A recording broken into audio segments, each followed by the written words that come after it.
खुलुमबाय। बेयो बड'लेण्ड इंखं टेलिभिजन।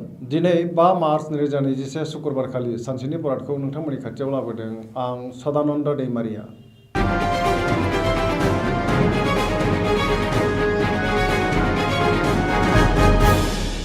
सिगां फरायथिनो लादों मेष राशि। दिनैनि साना जोबोर मोजां।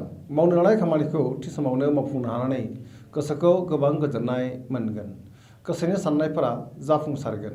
देहाया दिनै मोजाङै थागोन। अब्लाबो जानाय लोंनायाव सांग्रां जानाया गाहाम।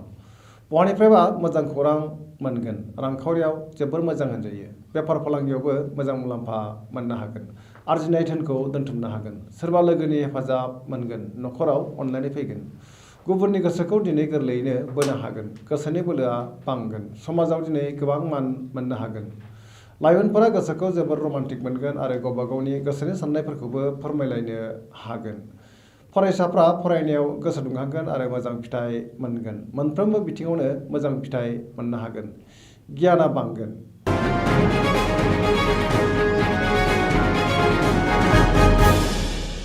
वृष राशि। दिनैनि साना जोबोर मोजां। गोसोखौ जोबोर गोजोननाय मोनगोन। गोसोनि बोलोआ बांगोन। मावनो लानाय खामानिखौ थि समावनो मावफुंनो हागोन। समाजाव गोबां मान मोनगोन। रांखावरियाव जोबोर मोजां। मोननो गोनां धोनखौ दिनै मोननो हागोन। बेफार फालांगियाव मोजां मुलाम्फा मोनगोन। न'खराव बिसि फिसायनि गेजेराव अनलायनाय फैगोन। बिदा फंबायजों मोजां सोमोन्दो थागोन। बिदा फंबायनि हेफाजाब मोनगोन। बिमा बिफानि अननाय आरो बोर मोनगोन। देहाया दिनै मोजाङै थागोन। अब्लाबो जानाय लोंनायाव सांग्रां जानाया गाहाम। गुबुननि हेफाजाब मोनगोन। जायखि खामानि मावा मानो दिनै गोरलैयैनो मावफुंनो हागोन। लोगोफोरनि अनसायनाय मोनगोन। गोसोनि बोलोआ बांगोन।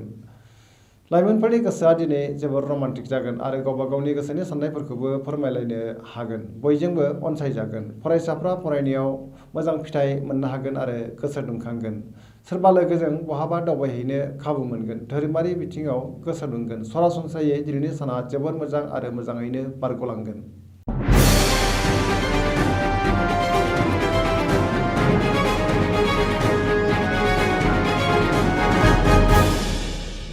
मिथुन राशि। दिनैनि साना जोबोर मोजां। सोरजोंबा बाख्नाय जानानै दिनै गोसोखौ जोबोर गोजोननाय मोनगोन। देहाया दिनै मोजाङै थागोन। अब्लाबो जानाय लोंनायाव सांग्रां जानाया गाहाम। रांखावरियाव जोबोर मोजां। मोननो गोनां धोनखौ दिनै मोननो हागोन। आरजिनाय धोनखौ दोनथुमनो हागोन। बेफार फालांगियाव मोजां मुलाम्फा मोनगोन। देहाया दिनै मोजाङै थागोन। न'खराव बिसि फिसायनि गेजेराव अनलायनाय फैगोन। बिदा फंबायजों मोजां सोमोन्दो थागोन। बिदा फंबायनि हेफाजाब मोनगोन। बिमा बिफानि अननाय आरो बोर मोनगोन। समाजाव बयजोंबो अनसायजागोन आरो गोबां मान मोननो हागोन। गोसोनि बोलोआ बांगोन। मावनो लानाय खामानिखौ दिनै गोरलैयैनो मावफुंनो हागोन। गुबुननि हेफाजाब मोननानै बांसिन गोजोननाय मोनगोन। गोसोनि साननायफोरा जाफुंजोबगोन। गुबुननि थाखाय मोजां खामानि मावनो खाबु मोनगोन। समाजाव गोबां मान मोनगोन। सोरबा गोजाम लोगोजों बहाबा लोगो मोननानै दिनै गोसोखौ जोबोर गोजोननाय मोनगोन। जानबुंआव रायज्लायनोबो खाबु मोनगोन। सेंग्रा सिख्लाफ्रा गावबा गावनि गोसोनि साननायफोरखौ फोरमायलायनो हागोन आरो गोसोआ दिनै जोबोर रमान्टिक जागोन। गुबुननिफ्राय मोजां बोसोन मोनगोन। मोजां खाबु फैगोन। पजिटिभ एनार्जिनि गोहोम गोग्लैगोन। सोरबा लोगोनिफ्राय मोजां खौरां मोनगोन। फरायसाफ्रा फरायनायाव गोसो दुंखांगोन आरो मोजां फिथाइ मोनगोन। सरासनस्रायै दिनैनि साना जोबोर मोजां आरो मोजाङैनो बारग'लांगोन।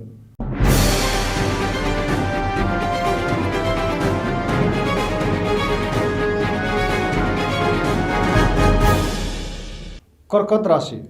दिनैनि साना जोबोर मोजां।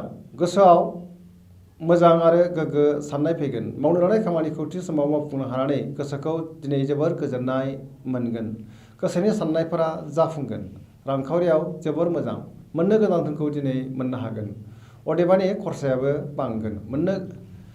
बेफार फालांगियाव मोजां मुलाम्फा मोनगोन। देहाया दिनै मोजाङै थागोन। अब्लाबो जानाय लोंनायाव सांग्रां जानाया गाहाम। गुबुननि हेफाजाब मोनगोन। न'खराव अनलायनाय फैगोन। समाजाव दिनै गोबां मान मोननो हागोन। बयजोंबो मोजां आरो अनसायजागोन। गुबुनजों मोजां सोमोन्दो लाखिनो रोंगोन। जायखि खामानि मावा मानो दिनै मोजाङैनो मावफुंनो हागोन आरो खामानिफ्रा जाफुंजोबगोन। पजिटिभ एनार्जिनि गोहोम गोग्लैगोन। लाइमोनफोरनि गोसोआ जोबोर रमान्टिक जागोन। फरायसाफ्रा फरायनायाव गोसो दुंखांगोन आरो मोजां फिथाइ मोननो हागोन। सरासनस्रायै दिनैनि साना जोबोर मोजां आरो मोजाङैनो बारग'लांगोन।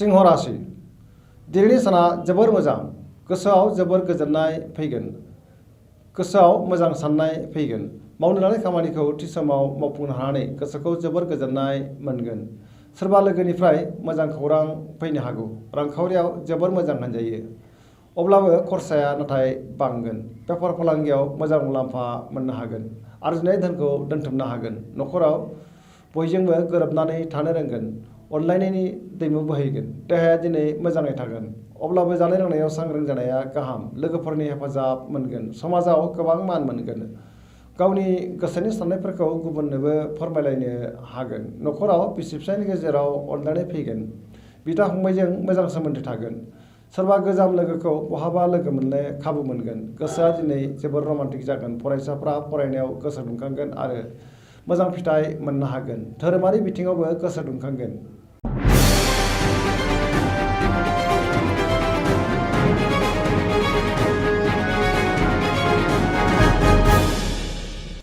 कन्या राशि दिनैनि साना जोबोर मोजां गोसोआव गोग्गो साननाय फैगोन गोसोखौ दिनै जोबोर गोजोननाय मोनगोन रांखावरियाव जोबोर मोजां होनजायो बेफार फालांगियावबो मोजां मुलाम्फा मोननो हागोन अदेबानि खरसायाबो बांगोन देहाया दिनै मोजाङै थागोन न'खराव बिसि फिसायनि गेजेराव अनलायनाय फैगोन बिदा फंबायजों मोजां सोमोन्दो थागोन बिदा फंबायनि हेफाजाब मोनगोन बिमा बिफानि अननाय आरो बोर मोनगोन गोबां खामानियाव मुखुब थागोन गुबुननि गोसोखौ दिनै गोरलैयैनो बोनो हागोन सोरबा लोगोआ मोजां खौरां होफैगोन माबा मोनसे बेसेन गोसा मुवा मोननो हागौ सांग्रां गोसोखौ दिनै जोबोर रमान्टिक मोनगोन फरायसाफ्रा फरायनायाव गोसो दुंखांगोन आरो जोबोर मोजां फिथाइ मोननो हागोन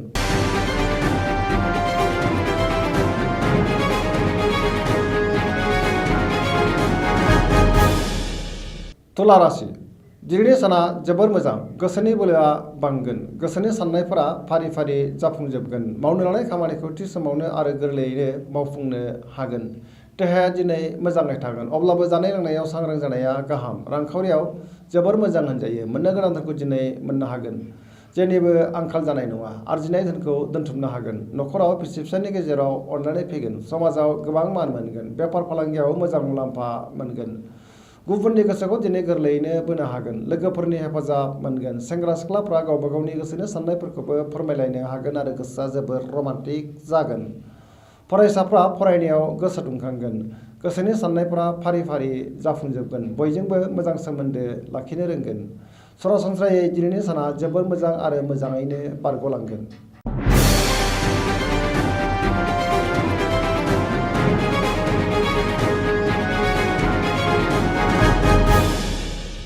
वृश्चिक राशि दिनैनि साना जोबोर मोजां गोसोआव गोग्गो आरो मोजां साननाय फैगोन मावनो लानाय खामानिखौ थि समावनो मावफुंनो हानानै गोसोखौ जोबोर गोजोननाय मोनगोन गोसोनि साननायफोरा फारि फारि जाफुंजोबगोन समाजाव दिनै गोबां मान मोननो हागोन बयजोंबो मोजां सोमोन्दो लाखिनो रोंगोन न'खराव बिसि फिसायनि गेजेराव अनलायनाय फैगोन बिदा फंबायजों मोजां सोमोन्दो थागोन गुबुननि थाखाय मोजां खामानि मावनो खाबु मोनगोन बहाबा दावबायहैनो खाबु मोनगोन रांखावरियाव जोबोर मोजां बेफार फालांगियावबो मोजां मुलाम्फा मोननो हागोन देहाया दिनै मोजाङै थागोन गुबुननि हेफाजाब मोनगोन सिगांनि आद्रा खामानिखौ दिनै गोरलैयैनो मावफुंनो हानानै बांसिन गोजोननाय मोनगोन सोरबा लोगोनिफ्राय मोजां खौरां फैनो हागौ गोबां खामानि मावनो हागोन लाइमोनफोरनि गोसोआ दिनै जोबोर रमान्टिक जागोन आरो गावबा गावनि गोसोनि साननायफोरखौबो फोरमायलायनो हागोन फरायसाफ्रा फरायनायाव गोसो दुंखांगोन आरो मोजां फिथाइ मोननो हागोन सरासनस्रायै दिनैनि दिना वृश्चिक राशिनि थाखाय जोबोर मोजां आरो मोजाङैनो बारग'लांगोन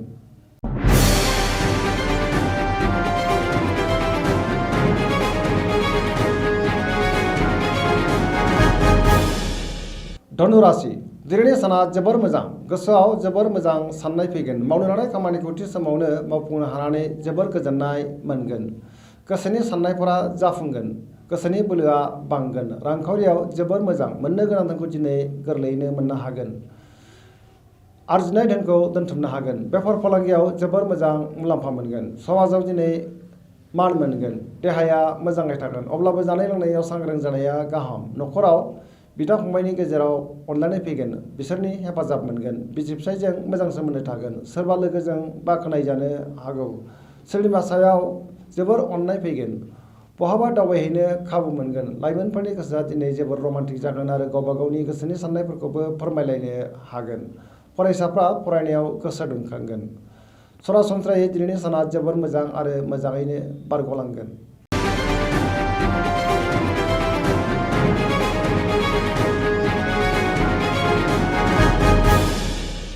मकर राशि दिनैनि साना जोबोर मोजां।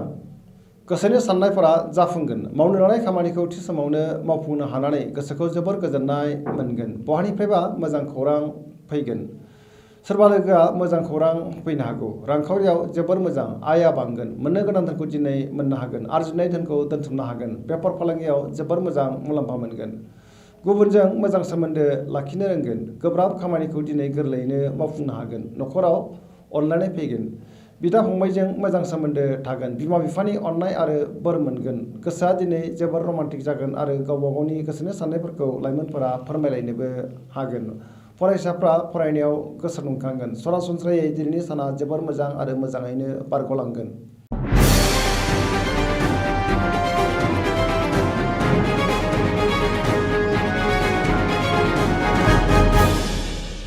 कुम्भ राशि दिनैनि साना मोजां आरो गाज्रिनि गेजेरजों बाबेनलांगोन। गोसोखौ जोबोर गिलुं गिलुं मोनगोन। गोसोखौ जोबोर उसुखुथु मोनगोन। मावनो लानाय खामानिखौ थि समाव मावफुंनो गोब्राब जागोन। बहानिफ्रायबा गाज्रि खौरां फैनो हागौ। सांग्रां जानाया गाहाम। समाजाव दिनै अदेबानि मान मोननो हागोन। रांखावरियाव मोजां। मोननो गोनां धोनखौ दिनै मोननो हागोन।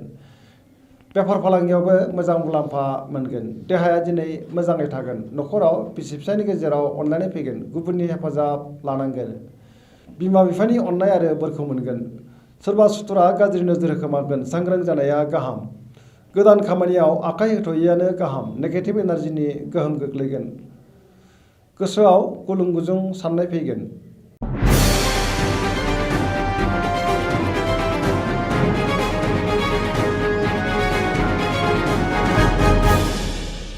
मीन राशि दिनैनि साना जोबोर मोजां। समाजाव दिनै गोबां मान मोननो हागोन। गोसोखौ जोबोर गोजोननाय मोनगोन। बयजोंबो अनजासोगारगोन। बयजोंबो अनसायजागोन। गोसोआव मोजां साननाय फैगोन। गोसोनि बोलोआ बांगोन। देहाया दिनै मोजाङै थागोन। अब्लाबो जानाय लोंनायाव सांग्रां जानाया गाहाम। रांखावरियाव जोबोर मोजां। बेफार फालांगियावबो मोजां मुलाम्फा मोननो हागोन। न'खराव दिनै अनलायनाय फैगोन। सेंग्रा सिख्लाफ्रा गावबा गावनि गोसोनि साननायफोरखौ फोरमायलायनो हागोन आरो गोसोआ जोबोर रमान्टिक जागोन। लाइमोनफोरा मोजां खौरां मोनगोन। फरायसाफ्रा फरायनायाव गोसो दुंखांगोन आरो मोजां फिथाइ मोनगोन। बहानिफ्रायबा मोजां खौरां मोनगोन आरो बहाबा दावबायहैनो खाबुबो मोनगोन। धोरोमारि बिथिङावबो गोसो दुंखांगोन। दिनैनि राशि फरायथिनाया एसेनोसै। जोबनायाव बेखौनो खावलायो जाहाथे नोंथांमोना सानफ्रामबो जोंनि बे बड'लेण्ड इंखं टेलिभिजनखौ नायबाय थायो आरो साबस्क्राइब खालामो। एसेनोसै। गोजोन्थों।